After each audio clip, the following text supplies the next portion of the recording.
बोलना मुझे तो आता नहीं, लेकिन ये लड़की से लेजर जरूर करवाना एक बार। ये तो दवाई लेना, मेडिकल वाले। अच्छा, इनसे मेडिकल दवाई ले लेना। दोनों आ जाते डॉक्टर, लेजर लेकर के दवाई लेनी पड़ेगी आपको। क्या बनाया पर अच्छा बनाया।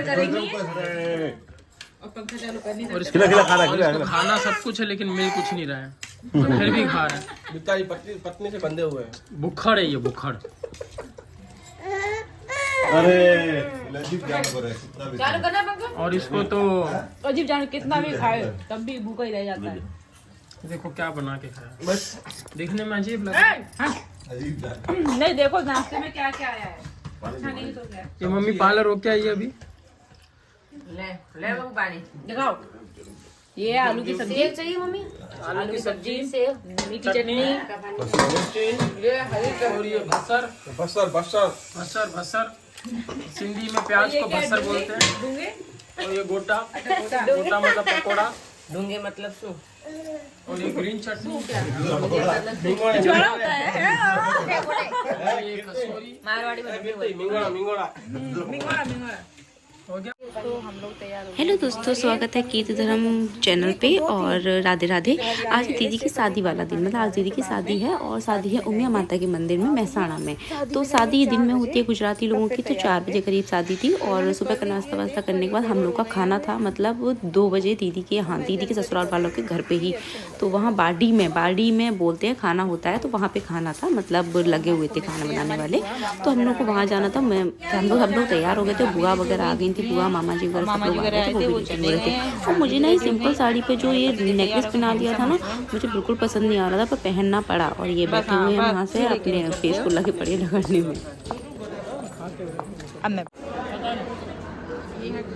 प्रॉब्लम हो जाती है गुजराती शादी में जाने से, क्योंकि खाना सब होता है मीठा, और भैया हमसे तो खाया नहीं जाता, तो हमने तो कुछ भी नहीं खाया क्योंकि सब खाना मीठा था। और ये था अमेरिकन नट्स, ये भी मीठा था बट ठीक था, पर सब खाना मीठा था, तो मैंने इसको भी ज़्यादा नहीं खा पाया। तो हम लोग ये दीदी की ससुर से पूछ रहे थे कि क्या है खाने में, तो उन्होंने बताया अमेरिकन नट्स है। चलो चलो चलो चलो, कितना खाते हो आप लोग, कितना खाते हो।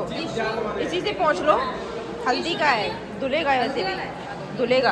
यहाँ किसी के पास टिश्यू नहीं है तो टिश्यू ढूंढ रहे हैं।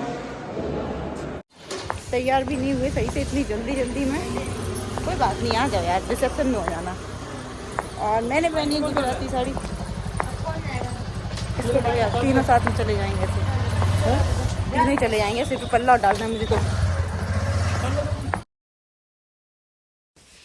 और आज मैंने पहनी थी गुजराती साड़ी, क्योंकि सब वहाँ गुजराती साड़ी पहने थे। पहले मैंने सिर पे पल्ला डाला, पर साड़ी इतनी अजीब लग रही थी, मतलब पहनने के बाद मेरे को नहीं अच्छा लगा, तो मैंने पल्ला हटा दिया। मैंने पल्ला फिर नहीं डाला अपने सर पे, और सब लोग थे फिर भी मैंने पल्ला नहीं डाला। तो मैंने गुजराती साड़ी पहनी। आप लोग बताना कैसी लगी मेरे ऊपर ये साड़ी। मैंने फर्स्ट टाइम पहनी थी, और ये मुझे मेरी ननद ने पहनाई थी, जो अभी देखी थी आपने, रेड कलर की साड़ी में थी उन्होंने, क्योंकि वही पहना सकती, मैं तो पहन नहीं सकती। और यहाँ ये दीदी रेडी होके बैठी थी, और काफ़ी देर पहले रेडी हो गई थी, और उनका थोड़ा सा सूट हुआ था, मतलब रेडी होने के बाद इनका, ऐसे बोलो प्री वेडिंग तो नहीं, लेकिन शादी मतलब जोड़े में तैयार होने के बाद इनका सूट किया गया था। और ये आंटी मुझको बोल रही थी वीडियो बना रही है ना, वीडियो बना रही है। मैंने कहा हाँ, आपको भी ले रही हूँ, वीडियो ही बना रही हूँ।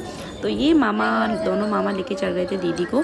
और ये भाई पता नहीं कैसे अलग अलग तरीके से शादी होती है, मुझे तो नहीं समझ आ रही थी। बट आप लोग देखो और इन्जॉय करो, और मेरी वीडियो को लाइक शेयर सब्सक्राइब जरूर करना, कमेंट करना अगर अच्छी लगे शादी तो, और मेरी ब्लॉग्स देखा करो, दया करो थोड़ी सी, है ना, देखा करो। और मैंने कुछ क्लिप्स ही डाली है, ऐसे मैं पूरा डालती तो वीडियो बहुत लेंथी हो जाती, तो इसलिए मैंने थोड़ी वीडियोस डाली हैं। और ये फोटोग्राफर वाले भैया यार इतना देर करा देते, ऐसे फ़ोटो वैसे फ़ोटो, ऐसे करो वैसे करो, इसको माला को पकड़े रहो, इसको पकड़े रहो, ऐसे ही करते रहे हैं भाई। तो इनकी वजह से थोड़ी शादी लेट हो जाती है, वरना शादी इतनी जल्दी ख़त्म हो जाती, मतलब निपट जाती 1 या 2 घंटे में। तो इनकी शादी भी ऐसे ही बहुत जल्दी हो गई थी ख़त्म, मतलब निपट गई थी। हम लोग क्या जितना टाइम नहीं लगता है इनके यहाँ। और पता है क्या कहते हैं, कब इनका कन्यादान हो गया, कब क्या हो गया, हमको तो समझ ही नहीं आया कि कब कन्यादान ले लिया मम्मी पापा ने, और कब जयमाला भी थोड़ी देर में ही जयमाला स्टार्ट भी हो गई। तो मैं तो शौक थी, मैं जयमाला भी शुरू हो गई, अरे ये तो पता ही नहीं चला। तो बस यही सब हो रहा था। आप लोग देखो, एंजॉय करो और मजा लो। मेरी वीडियो को लाइक जरूर करना और कमेंट करो। और ये आपको पीछे एक टन टन टन टन जैसे बजने की आवाज़ आ रही होगी, ये कंटिन्यू बजाना होता है जब तक शादी हो रही होती है। इसको बजाते ही रहता है। इसको बोलते हैं ऐसे सिस्टर बजाती है, पर अब दीदी की ननद कोई है नहीं है, तो कोई होंगी चाचा चाची वो बजा रही होंगी, तो वो कंटिन्यू बजता रहता है।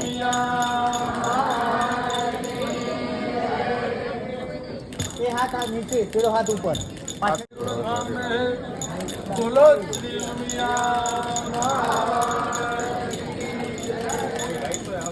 पहलो हाथ नीचे करो, पाछड़ वालों थोड़ा हाथ नीचे कर दो, नीचे करो हाथ। इन सारी रस्मों में से मुझे कुछ भी रस्म समझ में नहीं आ रही थी, और हाँ जयमाला की समझ आई थी, जयमाला आई थी वो।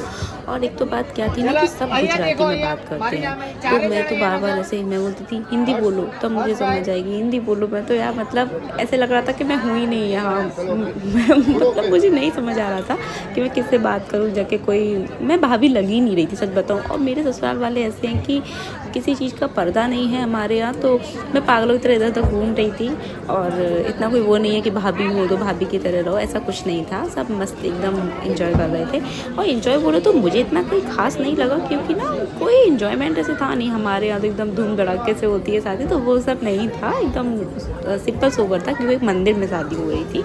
और ना ये दीदी की जो मतलब ये सास हैं, ये सास है, सिर पे रखा है कुछ पहना के, मुझे नहीं पता हम लोग क्या तो सिर पे कुछ बांध देते हैं है ना, और ये साड़ी रख के मुझे नहीं पता क्या क्या किया था।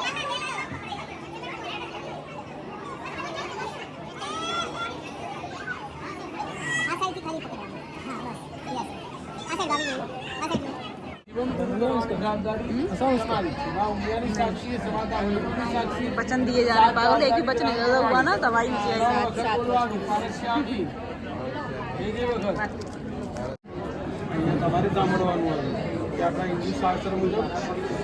कन्यादान आहे मोठा मुलांचे कन्यादान खाली ते करायला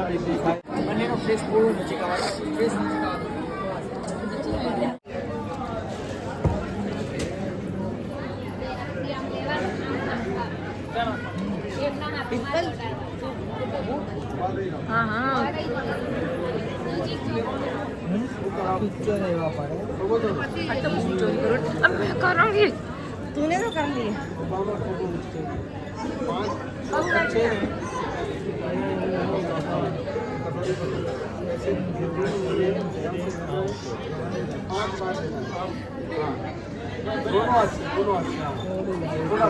ये फेरे होने से पहले कुछ था, मतलब गेहूं के यानी जौ थे, तो वो ले लेके दीदी के हाथ में 5 बार रखनी थी, दीदी और जीजा जी के हाथ में।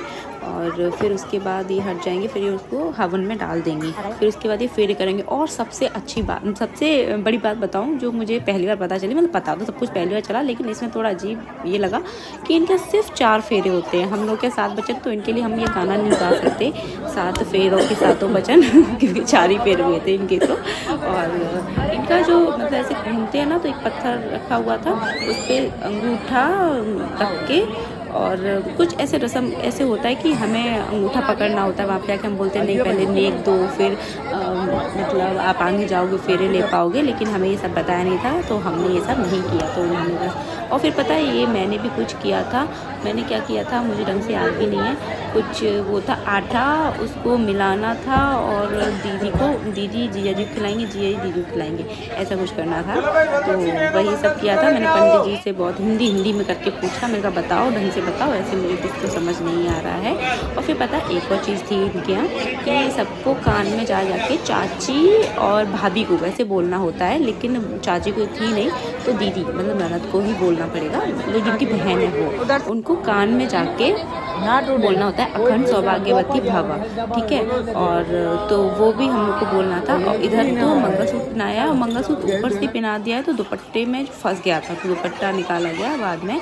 और ये बुआ थी, ये बुआ ने इनका मतलब कान में बोला अखंड सौभाग्यवती भव, तो दीदी ने इनका पल्लू का छोक पकड़ लिया था और बोला था नेक दो नेक दो, तो उन्होंने शायद 100 रुपये 500 रुपये मुझे पता नहीं कितने दिए थे, ऐसा मतलब लोगों ने बोला था कि ऐसा करते हैं, जाने नहीं देते हैं। तो सब ने बारी बारी से के आके इनके कान में 5 लोगों ने कान में आके बोला अखंड सौभाग्यवती भव, मतलब कान में आके ऐसे चुपके से बोलते हैं, वो किया था। तो पहले टीका लगवाते हैं पंडित जी से और फिर कान में जाके ये सब बोलते हैं। अभी मैं भी आऊँगी इसमें बोलने। और बस ये नई नई चीज़ें पता चल रही थी। और फोटोग्राफर भाई, और आपने नोटिस किया कि मैंने एक हाथ में चूड़ी बहुत सारी पहन रखी, एक हाथ में चूड़ी कम पहनी है क्योंकि मैं एक हाथ में जल गई थी ना, तो उसमें चूड़ी पहनना मेरे लिए इतना मुश्किल था। तो जितनी गई थी ना वो भी मेरे हाथ में वो भी बहुत मुश्किल से गई थी, तो मैंने बस उतनी पहन के छोड़ दी। मैंने कहा ठीक है देखा जाएगा। तो बस अभी यहाँ पे यही सब हो रहा था। उसके बाद पता नहीं क्या क्या होगा, मुझे भी नहीं पता।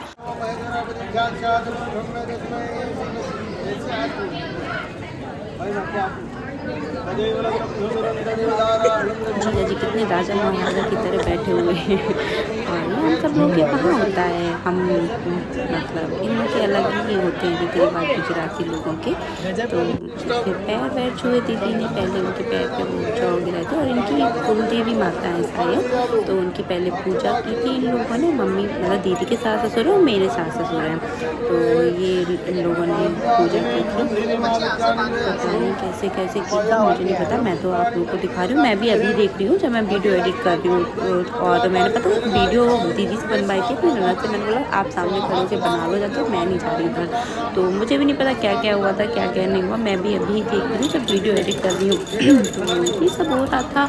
और आगे क्या होगा, और पता है इसमें एक जगह क्या होगा, मतलब वो शूट नहीं हुआ है, वीडियो शूट नहीं हो पाई है क्योंकि ना मैं कोई मेरे पास था ही नहीं। मैं जिसको बोलूँ मेरा कैमरा पकड़ लो, मेरा फ़ोन पकड़ लो जो वीडियो बना सके। भाभी होती है ना, मतलब मेरी ननद की जो भाभी मतलब मैं, तो वो क्या करेंगी एक दीपक जला के ले जाते हैं। तो मतलब दीपक को जला के ले जाते हैं, बुझना नहीं चाहिए, उसको अच्छे से जला के ले जाते हैं, हाथ लगा के ले जाओ क्योंकि बुझे नहीं वो।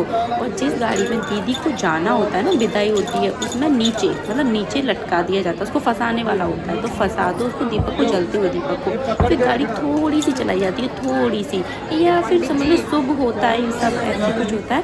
तो जब गाड़ी थोड़ी सी चलती है फिर उसके बाद रोक दिया जाता है, फिर दीपक उतार दिया जाता है। तो वो सब रस्म भी मैंने की थी, पर किसी ने मेरी वीडियो नहीं बनाई। दीदी वगैरह सब पता नहीं कहाँ चले गए थे, मैंने बनवा भी नहीं पाई। हाँ दीदी वगैरह ना जूते के लिए लड़ रही थी, और जूते कितनी मुश्किल से चुरा पाए थे, हे भगवान। पता है ब्रीफ केस में जूते थे और दीदी को तो नेल भी लग गए थे। और मतलब खींचने में, मैं तो खींचने गई, मैं तो लौट आई भाई। मैंने कहा यार इतने मुश्किल से मैं नहीं खींच पाई। और एक भैया थे इतने हेल्दी थे, उन्होंने तो एक हाथ से पकड़ लिया। हम लोग ब्रीफ केस ही नहीं ले पा रहे किसी भी कंडीशन में, मतलब हिले नहीं रहा था ब्रीफ केस। बहुत मुश्किल से जूते ले पाए। और फिर दीदी ने अपना जो जितना मांगना था, तो मैंने तो ऐसे मजे में बोल दिया था कि इतनी मुश्किल से ब्रीफ केस मिला है तो रुपए भी चाहिए 21,000। लेकिन 21,000 तो नहीं मिले थे, कितने मिले थे मुझे भी नहीं ढंग से पता है। और क्योंकि दीदी वगैरह ने लिए थे और मैं उधर पूजा के लिए चली गई थी। और फिर इधर ये मतलब वो तो सब कुछ बाद में आएगा, उससे पहले आप ये सब पूजा वगैरह देख लो।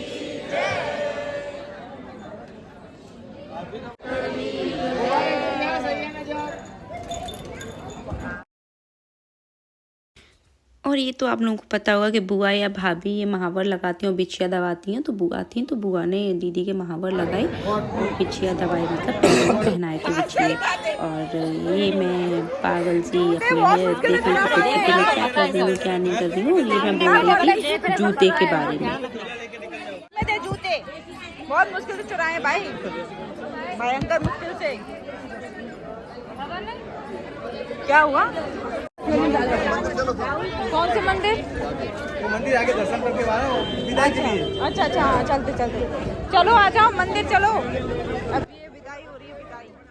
थोड़ा सा हंसी की बात बताऊं, दीदी की विदा हो रही थी और मुझे रोना नहीं आ रहा था क्योंकि ना दीदी की शादी बिल्कुल पास में हो रही थी। और जब तक दुल्हन अच्छे से नहीं रोए तब तक दूसरों को रोना भी नहीं आता। मुझे तो रोना नहीं आ रहा था। हाँ बस जब वो पापा से रोई लग के तो मेरी आंखों में आंसू आ गए थे। और मुझको मेरी ननद बोल रही थी दूसरी वाली कि रो भी नहीं रही है, कैसी भाभी है। और सब गले मिल रहे थे। और सच बताओ मुझे ऐसे गले लगना ये सब करना मुझे थोड़ा शर्म आती है, थोड़ा नहीं सच बोलूँ तो बहुत शर्म आती है। जब मेरी शादी हुई थी ना तो मैं सबके गले मिल रही थी, रो रही थी, पर मेरी आवाज़ नहीं नहीं कर रही थी, मतलब ऐसे होता ना अंदर वाला रोना, मैं वो हो रही थी। और फिर ये दीदी की विदा हो गई थी एक बार जाके, दोबारा लौटने वाली। और ये दीदी ये पापा से लग के रोई थी ना, तब मुझे बहुत बुरा लगा था। एक पापा जब होते हैं ना, पापा को देख के या भैया वगैरह को देख के सबसे ज़्यादा इमोशनल हो जाते हैं हम लोग बस। तो हम मतलब उनको ही देख के ऐसे रोना आया था। और सच बताओ मेरे पापा भी ऐसे कभी रोते हैं तो मुझे एडिट करते करते अपनी विदाई याद आने लगी। और ना सॉरी, और ये फिर था दीदी के घर की तरफ का मतलब माहौल। ऐसे मम्मी अपने घर में लेके जाएंगी उनको, मतलब दीदी की सास ऐसे कुछ जॉब वगैरह रख के अपने सिर पे और लेके आती हैं। हम लोग फिर खाना खाने गए थे ना, वहाँ पे रात का खाना भी था बाड़ी में, तो मैं बोल नहीं पाती सही से। और तो ये दीदी को अंदर ऐसे लेके जाएंगी। पूरी वीडियो मैंने शूट नहीं कर पाई क्योंकि ना मेरे फ़ोन का स्टोरेज फुल हो गया था, तो ये मेरी बहुत बड़ी गलती हुई क्योंकि मेरे फ़ोन में बहुत सारी वीडियोस फोटोज़ हैं इसलिए। और ये कुछ इस तरीके से इनका ये चल रहा था, ये ऐसे जाएंगी, इनके सिर पे भी शायद कुछ लगाया जाएगा अभी। और फिर इनके घर पे मैं नहीं गई थी, पूरी वीडियो सबने बोला भी अगर तुम्हें ब्लॉग बनाना है तो घर पे चलो ब्लॉग बना लेना पूरा। मैं कहा नहीं रहने तो कोई बात नहीं, आप लोग जाओ, ऐसे नहीं अच्छा लगता कि मैं दीदी जाएँ उनके पीछे पीछे हम भी चले। क्योंकि ब्लॉग बनाना है। तो बस ये सब यहाँ पे हमारा खाना वाना खाया और ये हम आ गए घर। घर आ गए हैं, एक बटन नंबर दबाइए, हमारी पैकिंग जोरों से का फेंका ये खुल गया। अच्छा ये रात के 12-1 बजे करीब हमारी मैगी पार्टी हो रही थी क्योंकि हम लोग का वहाँ ढंग से पेट नहीं भरा था, तो इसलिए हम लोग खा रहे थे। और गुड नाइट।